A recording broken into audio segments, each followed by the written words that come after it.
For over 4 decades, parents have been taking their kids to the pizza arcade known as Chuck E. Cheese, whether it's for special occasions like birthdays or so that they can pretend like they never had kids for an hour. It's been a great place for many generations to play games and win prizes. But lately, the pizza arcade chain had to file for bankruptcy, and its future is blurry. So what led up to this?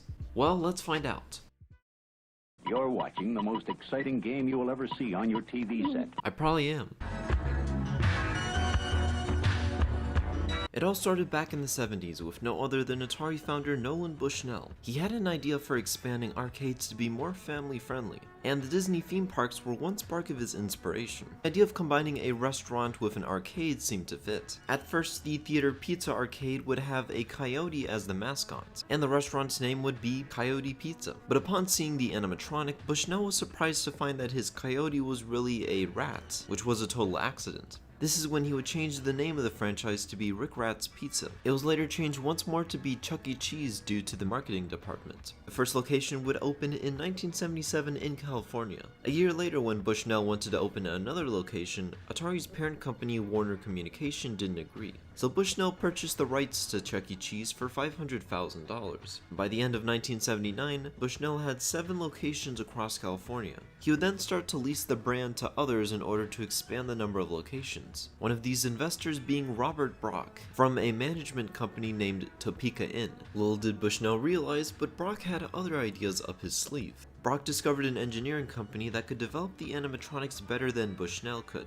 After this realization, he broke off from the Pizza Time Theater brand, and would start his own line of restaurants called Showbiz Pizza Place, in Missouri of 1980. In response, Bushnell would sue Brock for a breach of contract. Brock would fire back and countersue him for misrepresentation, and the two would settle out of court in the end. And Showbiz Pizza would have to pay a portion of their profits to Pizza Time Theater for over a decade. But both restaurants actually became really successful as the gaming industry began becoming more mainstream. Well, up until the video game crash of 1983. This resulted in huge losses for Pizza Time Theater, which added up to $15 million. In 1984, the restaurant had to file for bankruptcy. Showbiz, in an ironic twist, would buy the restaurant that gave it birth in 1985.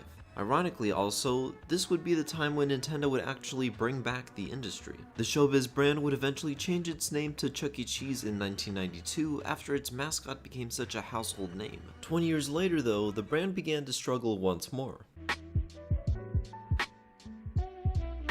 This is when they rebranded Chuck E. Cheese as a rat to become a mouse, but that didn't help going into the next year. In 2014, a management firm named Apollo Global purchased Chuck E. Cheese for $950 million. Throughout the years, some locations were getting remodeled and updated, including removing the animatronics and tokens. But not long after this, finally, after centuries, Chuck E. Cheese would out-pizza the Hut. Not even joking. So yes, this video is actually a combo meal with a side of justice. And speaking of pizza, there was this controversy that didn't go anywhere.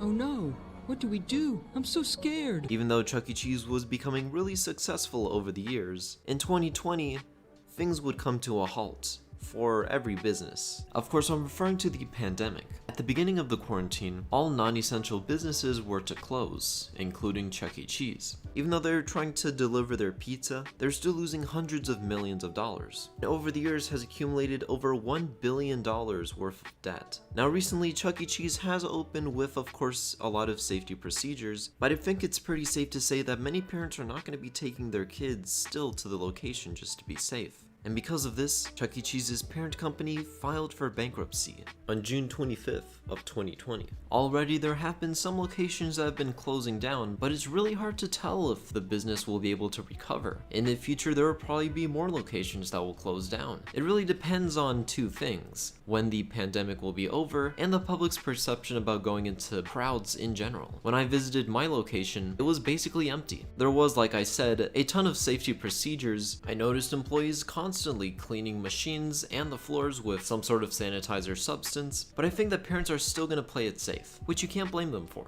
So yeah, we'll have to see if Chuck E. Cheese can recover, because right now, no one knows when life will return to normal, which has to be the scariest thing for any business to hear right now. If this is the end though, Chuck E. Cheese has been a great place for a kid to be a kid. So thank you guys for watching, and I will see you in the next one. I tried their pizza and it does not out Pizza the Hut.